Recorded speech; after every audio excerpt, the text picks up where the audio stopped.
রমজান মাসটাকে কাজে লাগানোর জন্য আমি আপনাদের সবাইকে অনুরোধ করব, প্রত্যেকদিন এই 3টা আমল আপনারা মিস করবেন না। 1 নাম্বার আমল, প্রতিদিন আপনারা 70 থেকে 100 বার ইস্তেগফার করবেন। এটা আমার দেওয়া আমল নয়, এটা হলো আমাদের প্রিয় নবী সাল্লাল্লাহু আলাইহি ওয়াসাল্লামের আমল। সুবহানাল্লাহ। আমাদের নবী ডেইলি ইস্তেগফার করতেন 70 থেকে কতবার? 100 বার। আপনারা বলেন তো, নবীজির জীবনে কি কোনো গুনাহ আছে? আমাদের জীবনে গুনাহ আছে? তাহলে নবীজির জীবনে গুনাহ না থাকা সত্ত্বেও ডেইলি ইস্তেগফার তিনি করলেন 70 থেকে 100 বার। আমাদের তো গুনাহ আছে, আমাদের কি ইস্তেগফার করা দরকার এর থেকে আরো কম না বেশি? কিন্তু আমরা কি করি? আমরা করি না, আমাদের সময় নাই। এজন্য এই আমলটা নিজের মধ্যে নিশ্চিত করুন। আপনি সকাল থেকে ঘুমানোর আগ পর্যন্ত আপনি যতক্ষণ জেগে থাকেন এই ইস্তেগফারের আমলটা করেন। যখনই সময় পান পড়বেন আস্তাগফিরুল্লাহ, যখনই সময় পান পড়বেন আস্তাগফিরুল্লাহ, যখনই সময় পান পড়বেন আস্তাগফিরুল্লাহ, যাতে করে ডেইলি 70 থেকে 100 বার হয়। আমি আপনাদেরকে ইস্তেগফারের 4টা ফজিলত বলি।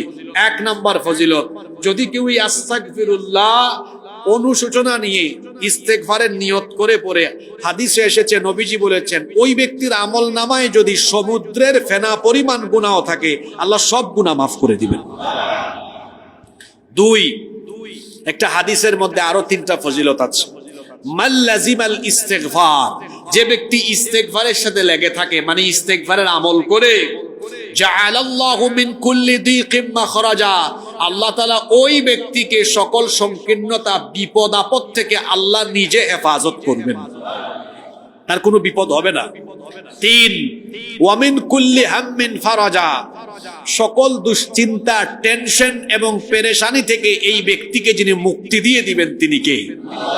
মনে শান্তি থাকবে, প্রশান্তি থাকবে ইস্তেগফারের আমল করলে। 4,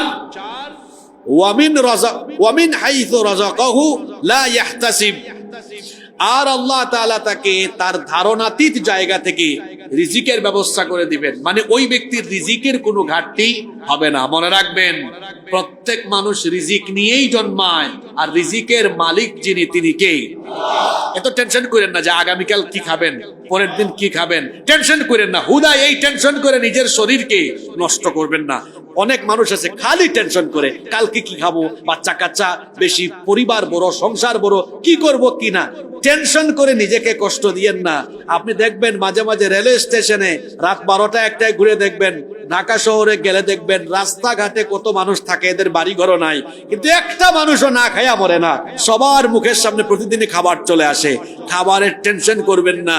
সকালবেলা পাখি খাঁচা থেকে বের হয়ে যায়, দেখবেন ফজরের নামাজের পর, এটা গ্রামাঞ্চলে গেলে বেশি দেখা যায়।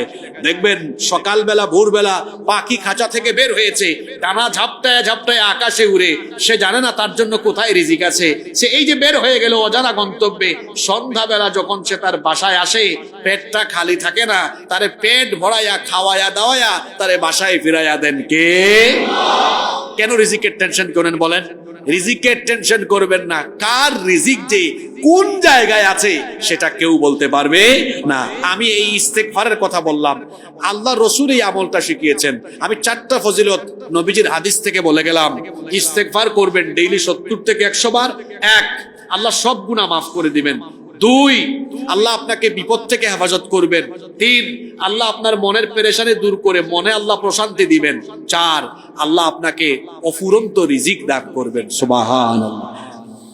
তাহলে এই রমজান মাসে আল্লাহর তরফ থেকে ক্ষমা পাওয়ার জন্য বিশেষ 3টা আমলের কথা বলতেছি আমি। 1, ডেইলি 70 থেকে 100 বার ইস্তেগফার করা, আমরা করব তো? 2, প্রতিদিন অন্তত যদি নাও পারেন একজন লোককে ইফতার খাওয়াবেন। অন্তত কয়জন? একজন। কারণ এটা বড় ফজিলতের কাজ। এই হাদিসও আপনারা জানেন, আমি বহুবার বলেছি। একজন রোজাদারকে ইফতার করালে ওই ব্যক্তি রোজা রেখে যে সওয়াব পেয়েছে, আপনিও এই সমপরিমাণ সওয়াব ইফতার করানোর কারণে পেয়ে যাবেন। সুবহানাল্লাহ। আমাদের বাঙালিদের একটা স্বভাব হলো, আমরা শুধু খাইতে চাই, খাওয়াইতে চাই না। মানুষকে খাওয়াবেন, সামর্থ্য থাকলে খাওয়াবেন, আল্লাহ এটা পছন্দ করেন। মানুষকে খাওয়াবেন, শুধু খাইয়েন না, একটু মানুষকে খাওয়াবেন। বিশেষ করে রমজান মাসে মানুষকে ইফতার খাওয়ানোর চেষ্টা করেন। তাহলে আপনি একদিনে রোজা রেখেও একাধিক রোজার সওয়াব হাসিল করার সুযোগ আছে। তিন নাম্বার, তাহাজ্জুদ মিস করবেন না। কারণ আমরা তো ভোর রাতে সাহারি খাওয়ার জন্য উঠি, তাহলে 30 মিনিট 40 মিনিট বা 1 ঘন্টা আগে উঠেন। ঘুম থেকে উঠে অনেকে খাইতেও পারে না, একটু আগে ভাগে উঠেন, তাহাজ্জুদ পড়েন, দেখবেন ক্ষুধাও লাগবে, খাইতেও পারবেন, অন্যদিকে আল্লাহ তাআলাকে ইবাদতের মাধ্যমে খুশি করাও হয়ে যাবে। সুবহানাল্লাহ। তাহলে এই তিনটা কাজ আমরা এই রমাদানের পুরো মাস জুড়ে করব। 1, ইস্তেগফার। 2, প্রতিদিন আমরা অন্তত একজন রোজাদারকে ইফতার করাবো, যাদের সামর্থ্য আছে আরো বেশি।